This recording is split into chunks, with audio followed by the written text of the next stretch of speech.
what's the feeling here, just being in your first big league camp? Yeah. Just coming off of last year. Tell us how you're feeling. It's definitely exciting. A lot different than the last couple of years, but exciting to meet all the new guys and then build on the relationships that left from last year. How does it feel different? Like, describe for us what's the difference between the two. Just less people in here, more eyes on you, get in, get out type of stuff, get your work in, and just more resources to get better. What was your focus over the offseason after such a great rookie year? Yeah, same thing as last offseason, just continue to take care of my arm and try to be as healthy as I can and try to make it through another full season and have as much output as I can. How did you feel after last season, after pitching so many more innings than you'd ever pitched in a year? Did you still feel good at the end? I mean, I was doing it, like it was. I threw over 100 innings more than the season prior. Every time my name was called, I went out and threw, and I got it done, and that's all that I was really proud of that. So you're for looking sure. forward to maybe feeling a little better, being more prepared for that this time around? Yeah, I mean, I'm not going to say that I wasn't feeling good because I was. I was feeling fine, but just having another year under my belt after Tommy John is definitely going to be a good feeling. Where do you feel like you've grown the most in the last year? Just my preparation, for sure. You kind of learn what you need to do every day, whether it's day after pitching, day of pitching, bullpen day. A lot of guys who have done this for a long time who help you out along the way as well. How's it been to see Spencer's progression to getting back to where he's ideally going to be here in a couple weeks? Yeah, I spent some time with him this offseason, and he's one of the hardest workers that we've all seen. He gets his job, he gets everything done, shows up early, leaves late. But watching him throw bullpens, you can definitely see him get his little spark back, and it's really fun to watch. Like talking to you is almost like talking to him about pitching. Like it seems like you guys sort of think analytically. Has it been kind of fun talking to him about some of that stuff? Yeah, for sure. I mean, he kind of gets a little bit more deep into it for sure. But he knows a lot about mechanics and how he needs to move, and it's really fun to kind of pick his brain on why he does certain things for sure. Last year, starting off in the minor leagues, and now this season, you're 2 lockers down from Chris Sale. Yeah. You're right here among the top of the rotation. You're going into 2025. Could you have pictured something like this last year? Yeah, I mean, this is where I expected to be. This is where I wanted to be. This was my goal. So I'm not going to sit here and say that I didn't expect it because it's what I wanted. But as that, saying that, it's really you got to cherish these moments, that we have, and stay healthy and do everything that we can to be good teammates for each other. With spending time with Strider and looking at those mechanics, what did you learn the most from that experience? Yeah, just kind of doing what's right for your body. There's different pitchers, people move differently, and he has much more mobility than I do. But just like learning the type of drills that he does to get himself into different positions definitely helps you out a lot. And just talking to just honestly everybody, because you have one guy who might get deeper into his legs, one guy who tries to get down closer to home plate, one guy who stays tall, one guy who stays low. So it's kind of just asking questions and understanding what works for you, and just going to your bullpen and trying different things to be a better version of yourself. Just talk about the.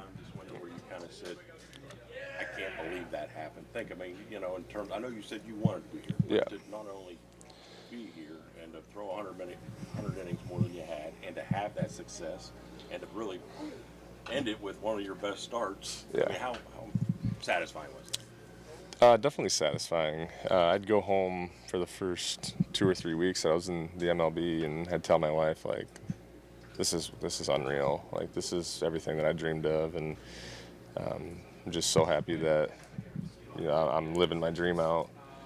And when I started to throw more innings, throw more games, I started to get a little bit more comfortable, and it just kind of became part of my daily task, daily routine, just to go to the field and just play baseball again. Like it was the first couple starts were definitely a little nerve-wracking and a little sped up for my liking. I'm a pretty I don't like to be moving too fast for sure on the mound, but definitely got more comfortable and definitely satisfied with how it went.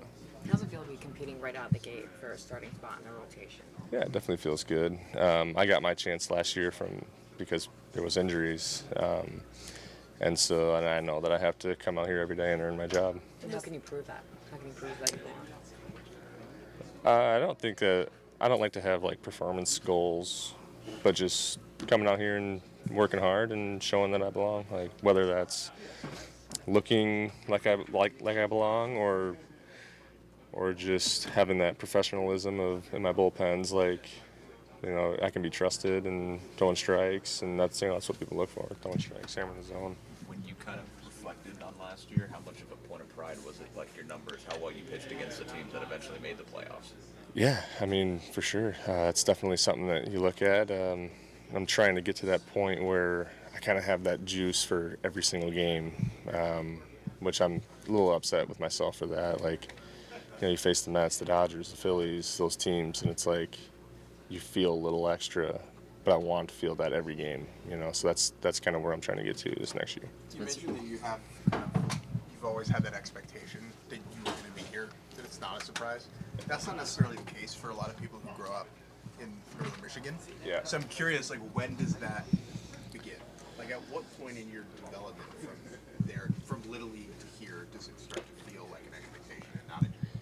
So when I was a kid, I expected to be playing shortstop at this level.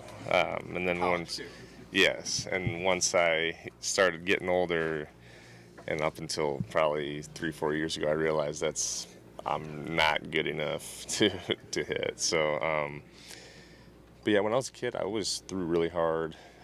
Played on a really, really great travel ball organization that gave us really good opportunities to play against the best players, best teams, and ultimately that's what drove me to being as good as I am and expecting to be great, because I surrounded myself with great people.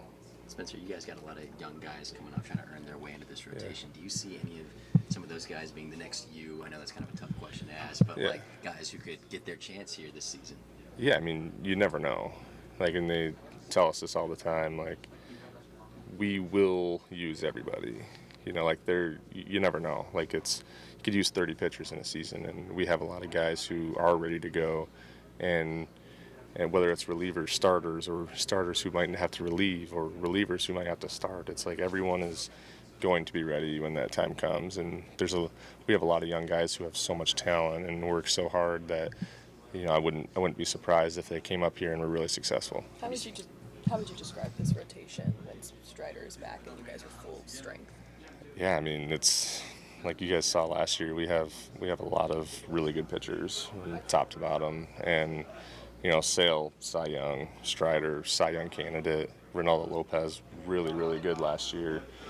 And then you got guys, me, Holmes, Ian Anderson, AJ Smith-Shawver, Hurston Waldrop, Dylan Dodd, guys who have had time and know that they can succeed. And it's really special that we have this group. I thought it was interesting when Lopez said that Chris Sale kind of set the standard, and then you guys would kind of compete to match what he was putting out there. How did that kind of work during the season, watching what he was doing and being able to perform yourself? Yeah, I say this all the time about Chris. You know exactly what you're going to get when he goes on the mound, and that is not easy to do, and we're trying to emulate that every time we go out, because it's when your teammates can feel the consistency, they know, when he's on the mound, we're gonna get this. We're gonna have a good game, a quick game. We're gonna always be in the game to score runs, and that's having that from him is really good for young pitcher like I was last year, and just seeing that and just go follow him. We were talking to Alex yesterday. He mentioned you as one of the rotation spots that's locked up. I'm sure that's probably nice to hear, but as a competitor, how do you kind of keep that out of mind and not really take any day for granted? Yeah, I mean, to my knowledge, there's no spot that's completely locked up, and I'll always be that way. You just gotta earn everything, and I'll go every day thinking that. We also talked to Profar yesterday. He said your stuff was nasty. Yeah, it was fun facing that team. He's definitely really, really hard at bat, for sure. What makes him so tough? I mean, guys always talk about how he kind of really never gives in. Yeah, that's definitely true. I mean, their approach last year with the Padres was like they didn't chase much, and you definitely saw that from him. Didn't chase much, didn't swing and miss much. It was like, how can I almost have him get himself out? You know, this type of hitter like that who I might not have the stuff to beat him. So just trying to get inside, outside, under, like just trying to get him to get himself out.